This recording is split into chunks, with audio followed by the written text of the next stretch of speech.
Welcome back to Expert Instruction, the Teach by Design podcast, where we dive deeper into the research surrounding student behavior by talking with the people implementing these practices, where they work, and with the students they support. I'm Megan Cave. Danielle is out today, team. It's so weird to be in this room all by myself. Well, I guess just for the introduction anyway. December is such a weird time to figure out what to do with this episode because we're right on the verge of winter break and we know that you all are up to your eyeballs in logistics, trying to get it all sorted out before you go away for a couple of weeks. That now is just not the time that we're going to get into the nitty-gritty of any evidence-based practice that you should then turn around and implement with your students in these last couple of days. So today's episode is just going to be a little bit different. Joining me today are my colleagues, Diertra Lomeli and Nadia Sampson. Diertra is the management and support team lead here at PBISApps, and Nadia is one of our PBISApps trainers. The three of us have worked together for such a long time that when I came to them in a panic about what we'd do for this episode today, they knew they were about to be roped into participating. So today, the three of us, we aren't talking about research. We aren't exploring a common myth. We aren't even recording this over Zoom. Today, we're in person, taking a lighter approach, and we're going to share some hilarious stories from teachers just like you around the country about the funny things that happen in their classrooms every day. So just sit back, kick off your shoes, and laugh with us at the hilarity that is education. Oh, dear listener, you have really caught us on a day. It's a time around the office right now where you never know how many people are going to be there. It's either 18 people are fully present and working, or it's like 2. And you've caught us on a day where there's like 2. So here we are. It's me. It's Diertra. It's Nad. Hey. Yeah. Nad's waving at me across the table. Oh. It's as if she forgot it's an audio format. It's been a long day. Back off, Megan. So you might have guessed just by the way that we're starting things out. Today is a bit different. It's because it's December. It's not just December, you guys. It is nearly mid-December. We had a Thanksgiving break. My kids did. Diertra's kid did. A Thanksgiving break that lasted 1 week. And then all of a sudden, we're thrown back into this whirlwind of 3 weeks before we get them on another break. So for us, it's a trying time, wouldn't you say? Yes. At this point, I wasn't sure that a podcast was going to happen, but here we are. I recruited my good friends to join me, and we're going to figure this out together. We're going to do it. So today, because it's December and because we're doing things differently, because we're feeling a little overwhelmed by, just the nature of the time, we're going to talk about some funny stories that we found on the internet. And by we, I mean our good friend, Brian. And by internet, we mean Reddit. He scoured. And we found some funny stories about the things that happen in schools that teachers thought that they would share with the whole wide world. And now we're going to share them with you because they're just so funny, right? Okay. Are you ready for our first one? Yes. Ready. Okay, great. Here it goes. I was teaching math, 2-step equations to be exact, and I asked the class if anyone had any questions. A student raises their hand. When are we ever going to use this in our life?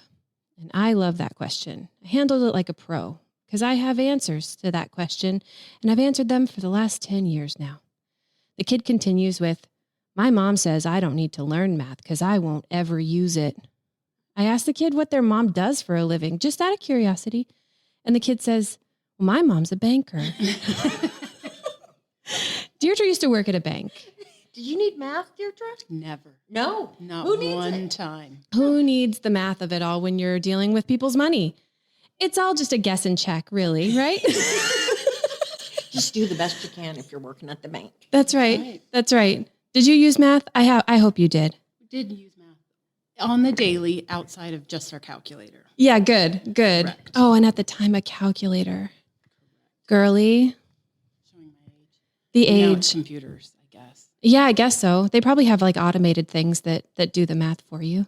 I always thought it was magic, and as a kid, because math was not my strong suit. When the at the grocery store, the checker would count back the money. I never understood how that happened, and then they would tell me that like my total would be like $5.72, and I would be like, "Well, I have this," and they'll say, "Well, do you have this amount? Because then I can give you $1 instead of a whatever." And I never understood it. I just believed them. You should believe the checkers. Yeah, They're checkers. It's their job. It's their job. It's their job to know. Yes. I know. I still don't get it. I don't get it. Okay. I don't get it. It's like magic to me, but it's just math. It's not magic, it's math. There was a man who replied to this particular story on Reddit who said, "I always use the push-up example.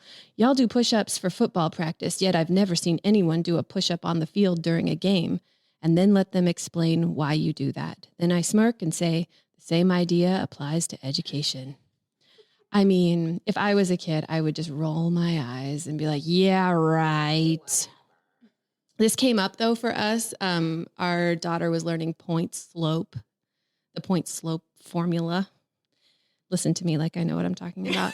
And she said this same thing to us, like, I'm never going to use this. And then this was at dinner, and her dad just like pointed toward the garage because they've been building this thing he's building like a small roof for it that's sloped, and was like, hello, we had to figure this out. You don't think I just did it on my own, do you? It took math. And she was like, again, like any other kid, would just rolled her eyes like, oh my God. And then we told her math teacher at parent-teacher conferences a couple weeks ago about this story, and he wrote it down. I was like, I'm going to tell everybody about it, which of course she will then roll her eyes if he tells it in class. The embarrassment for her. But you guys, like, I don't know. Did you go to you had parent-teacher conferences? Yeah. What a whirlwind. Like speed dating is how I explained it. You have 10, my kid is a middle schooler. Yes. And you get 10 minutes with 5 of his 7 teachers, and you just rotate through. And I sat down and told them that I like long walks on the beach, to read stories, Yes. and I like to go out to dinner. So It's true. it did feel It's true. like that whirlwind of I know. here's whose parent I am. Please email me Yeah. if there's things that come up, and I will do the same. Nice to meet you. Nice to meet you. Goodbye. Ding. Time to go to the next. It was crazy. And like, I have an elementary schooler and a middle schooler. So my middle school experience was the same way. I remember one year though, with the elementary schooler, she was receiving speech services for the first time, and they threw that in there during my 15-minute time at parent-teacher conferences. And thank goodness I have any kind of background in what I do, because I was able to read the things and they were saying the words, and I kind of understood and wasn't freaked out by the whole thing. My husband was sitting there like, what is happening right now? It was wild.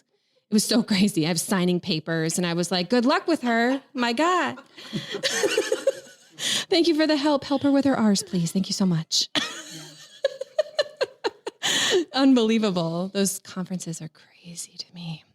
I remember going to a teacher conference about our daughter, and Yeah. she, and we asked her, I think it was her first or second grade teacher, and we said, so what do you do when she is, really not listening? She's being pretty defiant and disrespectful. And the teacher just looked at us like, yeah, are we talking about the same kid? Like, she doesn't do that. And I'm like, what? What? No, she saves it all for us. Of She did. I course. mean, this teacher looked at us like we were nuts. I'm like, Oh, yeah, I guess it's just, it's just special at home. this is just a personal problem. Yes. Never mind No, then. no.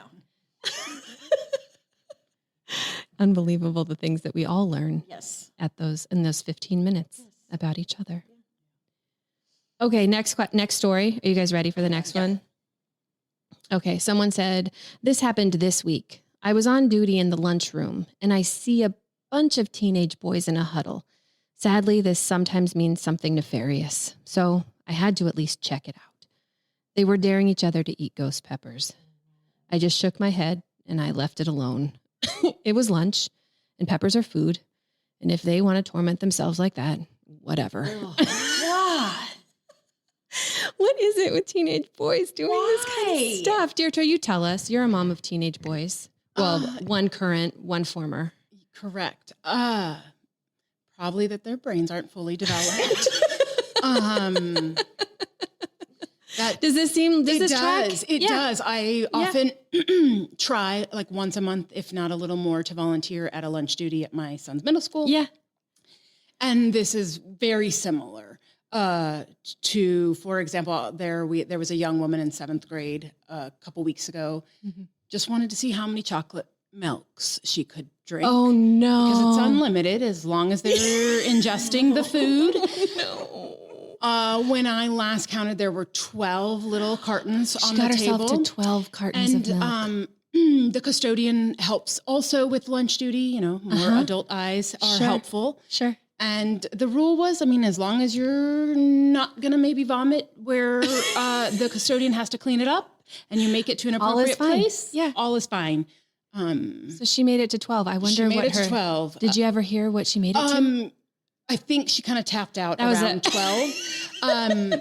And she did make it through the rest of the day. It sounded like she didn't feel well, but she did. Middle schoolers, man. Yeah. Unbelievable. Yeah. They're just a weird little bunch. And when she got home, her parents realized, guess what? She's lactose intolerant. Oh, Who knew? No. Who knew? No, I'm just kidding. Oh my gosh. Can you imagine? Awful. I don't know. I read this and was like, oh, this is just one of those things where it's like, you pick your battles, right? Like not everything needs a response. They're doing something that they it's probably not going to end great for them, but sometimes the consequence is just a natural one, right? Like let it happen. This teacher was right. It's food. They're not bothering anybody. They're just doing a real dumb thing. Their peppers, probably a little vitamin C in there, right? Sure. I think there's probably something great. Natural consequence may come back to bite them. Unfortunately, it's one that may not be immediate. Besides the heat in your mouth. That immediate feeling, but then later, we all know what we mean by later. Yeah. Oh, yeah. Oh. Heat travels. That it does. It does travel. Oh my gosh. This story it's just a sentence. It's brilliant because it's so hurtful. The student says, or the teacher says, I got asked where I was during the JFK assassination. I was born in 94. The disrespect that my middle schooler often says, Mom, way back when you were born. Oh my God. He goes, before the 2000s. That's how he describes the way back is before the 2000s. Yes. My kid said, you were born in the 19s, right? Yes. I was like, shut your mouth. Yes. Yeah. But to be fair, our age often shows where I will say things like, oh, did you tape that?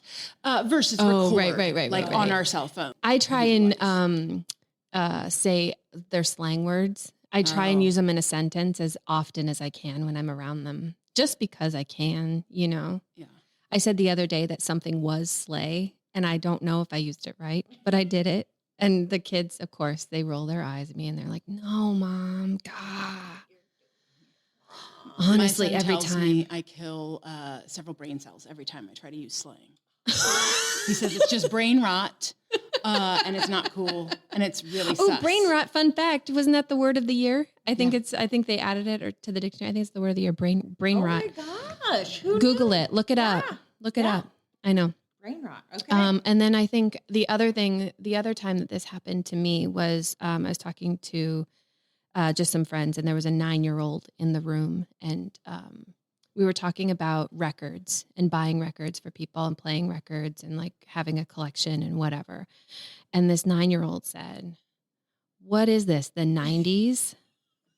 I was like, honestly, come on. I guess that would have been. What is this? The 90s? No, records are older than that. Okay. But it was disrespectful because she was trying to think of a time that was so long ago that like, it would be crazy to say that that's the time it is. And she came up with the 90s. Well, I mean, oldies on the radio when I was growing up, you know, that was music in the 50s, 60s, maybe pushing it. And now we have a local It's station. like LL Cool J. Yes. Like late 90s, if not early 2000s. And I was like, I have a child born in 2000. And so how is that old? How is this happening? It's I'm a full-on adult here. I know. And I am one of the oldest adults in this office. And you all do this to me all the time. You'll tell me you're all born in 1981. I was graduating from high school 2 years later, 3 years later. Way back. The disrespect. Y'all are so great. Honestly. I love working with y'all. Okay, here's a story about Miss Osborne. She says, my 6th grade class would not leave me alone for a second. It was a constant stream of, Miss Osborne, Miss Osborne, Miss Osborne. Fed up, I said firmly, do you think we could go for just 5 minutes without anyone saying Miss Osborne? The classroom got quiet. Then from the back, a soft voice said, Cindy?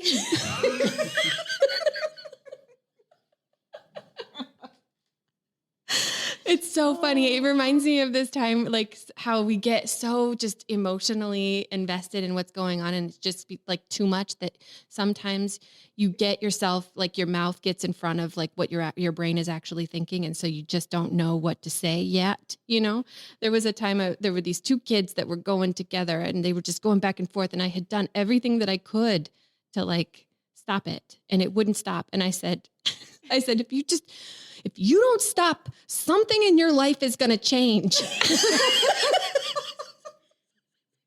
It was not my proudest moment, but like, I didn't know what to say. It just like, something is going to change about your life. Unbelievable. The whole name thing, you know, when students are brand new, and my daughter went to an elementary school. She transferred in 3rd grade, and they actually switched classes. They would go middle school and high school. Mm-hmm. And so I was like, how do these teachers remember? I mean, because they were seeing a lot of students. So I asked her, I go, well, what does your science teacher call you? And she said, hey, you in the back. And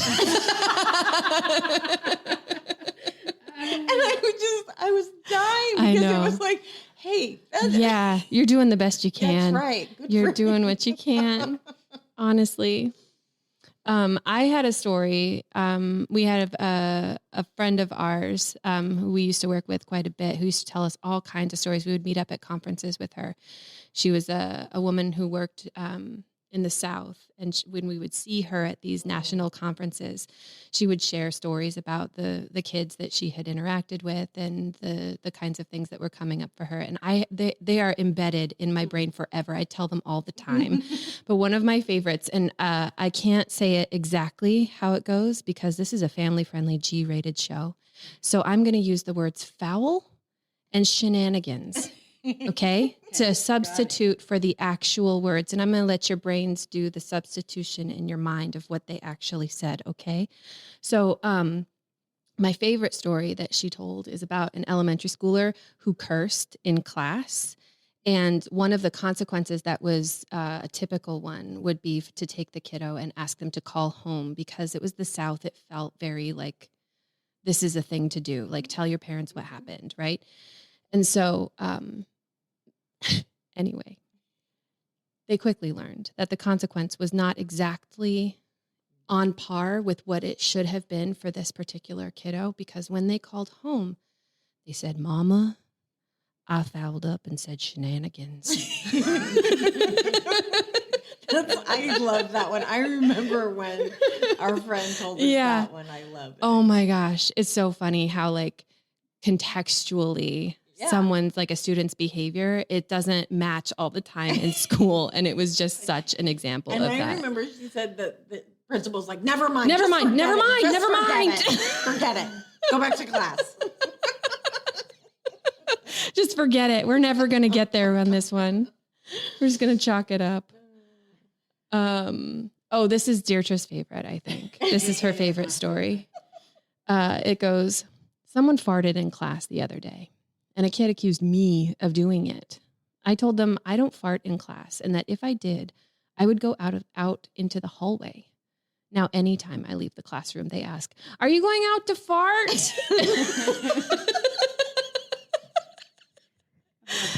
Don't you love some bathroom humor? They're the best. It is such a juvenile part of my brain that just reacts every time. Every time. Fart jokes are funny every time. They are. Every time. I agree. It's impossible. Like when they get told, especially if a small person says them, oh my gosh. It's like, it's just gold every time. Every time. Correct. Every time. This one actually reminded me of the other day in the office. Are you going to tell us about Nad? No, She did not fart. No, she didn't fart. It's not a fart joke. It's not a fart joke. Okay. But it just reminded me that she was coming down the stairs and Nad carries some bags with her into the office. Lots of baggage. Yeah. Moving on. In more ways than one. Moving on. She carries a lot of bags, a lot of things in them, and she tripped. There's like a set of just 2 stairs. Yep. So she tripped and fell down the stairs, made a ruckus. Correct. In a quiet hallway. And we all checked on her and she was okay. She didn't hurt herself. And so it has now become a thing in the office that anytime there is a loud noise that happens, loud and unexpected, we will hear someone in the office say, "Are you okay, Nad?" Every time. So we have not moved much further along from third grade humor. No. Now I actually, even if I hear a loud noise, I let you know. I go, "I'm okay. I'm fine. Yep. I'm good. Don't anybody worry about me. I'm okay. Oh my gosh, our youngest did that the other day. I heard her slip down the stairs. Oh, no. And I just hear her go. Like it's like, "I'm okay." Yep. I have a baby giraffe at home. My 11-year-old has grown a lot this year. Oh yeah. So it's like a baby giraffe learning to walk all day long. And similar, we were decorating last weekend for the holidays around the house, and we were outside doing the outside decorating, and we heard a crash bang into like the front door. And so my husband and I run in the house. "Are you okay?" My son was behind the door where the tile entryway is, who had just full on I was trying to do a pretend layup in the living room, and full on just slipped and fell into the door, knocked the couch forward. So the best. Very similar. I'm okay. Oh I'm okay. Yep. Incredible. This is the last one that Brian, found. Says this morning, one of my students walked, and it's just funny. I don't have anything that I can relate to necessarily about this. Maybe you all do. This morning, one of my students walks up to be greeted while wearing 2 backpacks. Me. "Why are you wearing 2 backpacks?" Student. "I have my goat in one of them." Me. "Oh, like your stuffed goat for show and tell?" Student. "A real goat." Me. Confused. "Can you show me what's in your backpack?" Student opens their backpack. Me. "There is a live goat in his backpack, like an actual live goat. What do I do?" And she says, "That's it. That's the story. Just a goat in his backpack at school." How do you get a goat in your backpack? Why do you put a goat in your backpack? Is your goat in the back? Goats are cute. Oh. That's my dream, is a little 2 baby pygmy goats. I would carry them in my backpack. I wish you could see Nad's face. She is horrified. They're so cute. So I also would want to show up to school with a second backpack. With a baby goat in Unbelievable. it. Unbelievable. I love that this kid packed their live goat. I believe we're going to need to check Diertra's backpack every morning now, because we may have a problem. Yeah, we should check for live animals. Live animals, yeah. Unbelievable. Did you know, there's a place here in Oregon that started the goat yoga. The goat yoga, Yeah. yes. It's real. A woman in our office, Sarah, she has been to goat yoga, the original goat yoga barn farm place. That's the most Oregon thing anybody's ever said.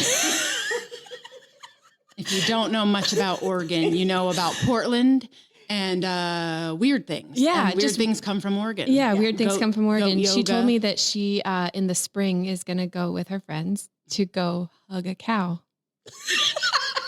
That also tracks. Yeah. Yeah. Yeah. Yeah. You wouldn't even had to tell me who in the office. I would have guessed. Yeah, there's apparently it's it's an event. Yeah. You pay to go to this farm. There are beverages served. Oh. This is post hugging of the cows, because I don't think they want to serve these kinds of beverages and then have a bunch of people Hugging the cows. hugging cows. I think this would be a great field trip. Teachers, try to find Yeah. a cow Tell farm us. and Tell us in go the hug the cows. in the comments. You should tell us, what are some of the weird things that you could go and do with your friends. In Oregon, it's goat yoga and cow hugging. Weird. It's just so weird. Anyway. At my kids' elementary school, last year was his 5th grade year. I was on the parent organization, and we funded a bunch of field trips. One of the field trips was for kindergartners, and it's a lot to manage. shepherd a bunch of kids on a bus. Yeah. So we brought field trips to them, and one there is a local. I can't think of the llama's name. There's a llama. The no drama llama. Yeah. No drama llama. And they brought the llama to the school, and the kids had a great time. Oh yeah, that llama shows up everywhere. Yeah. I don't remember the llama's name. I can't think of the name right now either. But it's the no drama llama. It has They had the best time. I think it has a Facebook page. I don't know. These are Oregon things, you guys. They are. Well, that's it for our stories. I hope this was helpful. Not. Hopefully, it brings laughter. Yeah, if anything, it's a minute. It's just a few minutes to bring you some joy as you head out into your winter break. We appreciate everything that you do, especially during these last 3 weeks of December, where our kids, I'm sure, are a handful. And we're all just so grateful that you've got them for now. And we'll take them for 2 weeks during the break and return them to you, hopefully in some reasonable way. I don't know. No promises. No promises. No promises. But thanks, you guys. Thanks for joining us and coming along for these laughs for the last 30 minutes. We appreciate you. Have a great break. Have a good break. All right. Bye, Next guys. time.